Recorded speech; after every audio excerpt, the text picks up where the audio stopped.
और वहां से सिलेक्शन जब हो जाएगा तो यूपीएससी वाला सेलेक्ट होके आएगा तो मंत्री कार्मिक मंत्रालय का मंत्री पकड़ के ले जाएगा, खाली कर देगा कहाँ पे, राष्ट्रपति भवन में।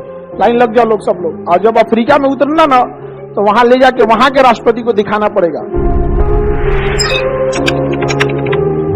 राष्ट्रपति अपने काम करेगा, क्या बनाएगा, मंत्री। क्या बनाएगा, मंत्री। तो कार्यकारी शक्ति के तहत वो किसे बनाता है, मंत्री को। और मंत्री को आता है काम अच्छा से करना, तो कार्यकारी शक्ति के तहत किसे नियुक्त करता है, मंत्री को।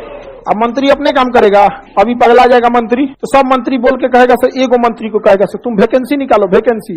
तो एगो मंत्रालय बनाएगा, कार्मिक मंत्रालय, और कार्मिक मंत्रालय को दे देगा कि यूपीएससी संभालिए आप यहाँ पर। और वहां से सिलेक्शन जब हो जाएगा तो यूपीएससी वाला सेलेक्ट होके आएगा, उसको ट्रेनिंग दिया जाएगा, पूरा ट्रेनिंग हो जाएगा तो मंत्री कार्मिक मंत्रालय का मंत्री पकड़ के ले जाएगा सारा यूपीएससी वाले को, और खाली कर देगा कहाँ पे, राष्ट्रपति भवन में।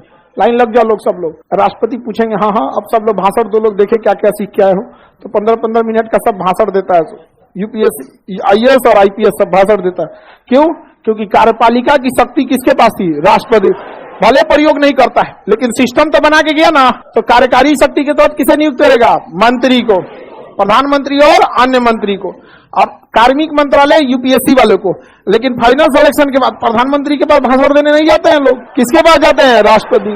जितना कर्मचारी मंत्री उंत्री है सब किसके तहत आएगा, कार्यकारी शक्ति। राष्ट्रपति खाली साइन करेंगे। जैसे मान के चलिए जगमोहन की यूपीएससी निकल गया, अरे हलाने को। अब जगमोहन का रिजल्ट आया और इसको बनाया गया राजदूत, तो इसे राजदूत बना के राष्ट्रपति अफ्रीका भेज देंगे। हाँ। अफ्रीका ठीक है, युगांडा वगैरह, हाँ चलिए ध्यान।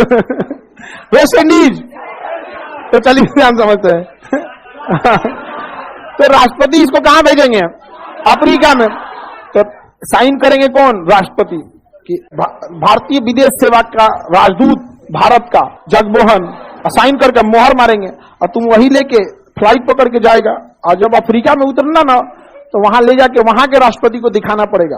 और वहां जब जाओगे तो वेटिंग में खड़े रहोगे ना, तो बगल में एक आदमी बोलेगा एक्सीलेंसी, मतलब महानुभाव आइए, समझ गया। राष्ट्रपति साइन करके भेजा है कि हमको फुर्सत नहीं है, मेरे जगह जगमोहन जा रहा है, वहां बैठ के भारत को रिप्रेजेंट कीजिएगा। समझ गया कि नहीं आ गया। तो किसी भी विदेश सेवा के अधिकारी को भेजना, कोई विदेश से आया है तो उसे रिसीव करना किसका काम है, राष्ट्रपति।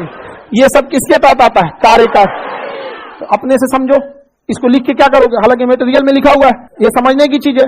कार्यकारी मतलब क्या होता है, काम करने के लिए जिसे नियुक्त किया जाता है उसे कार्यकारी। तो काम करने के लिए सबसे बड़े राष्ट्रपति है, उसके बाद मंत्री है, मंत्री के बाद यूपीएससी है, यूपीएससी के बाद स्टेट पीसीएस है, स्टेट पीसीएस सचिवालय दरोगा, उसके बाद से लाइन लगा है सारा भाई कर्मचारी, ग्रुप डी गवर्नमेंट, सब भर दीजिए आप। सबका सब क्या है, कार्यपालिका। और सबसे बड़ा कार्यपालिका राष्ट्र, राष्ट्रपति। किसी को दिक्कत? तो इसको लिखे कुछ नहीं, अपने से समझिए।